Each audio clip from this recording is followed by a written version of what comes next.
Congressman Walker. That's powerful to follow.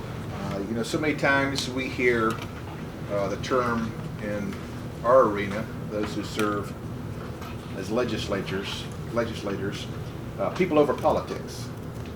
I don't know anything else that could be worse or embody politics over people than this situation right here. It is incredibly egregious. I happen to have the privilege of serving as the ranking member on intelligence and counterterrorism, and see much of this.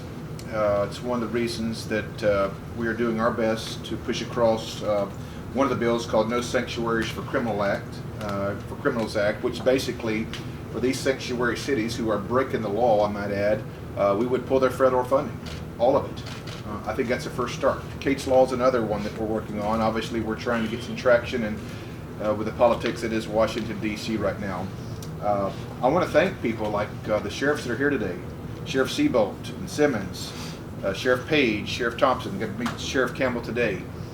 These are wonderful, faith-driven men who care about all their communities, but are simply trying to uphold the law and being restricted by those who are in Washington and state politics. I'll close with this. Until you've been with one of these sheriffs as a chaplain, I was a pastor for 16 years, and you've met with one of these families, and they're looking to you for hope, words of comfort, words of wisdom, something that can offer them some serenity in a very damaging and dark time, the darkest time of their lives. And when you know this could have been prevented by people simply being allowed to enforce the law, it is ridiculous, and it's a black mark on our country because we're not able to resolve this in the way that it should be. Where does it end? I don't know.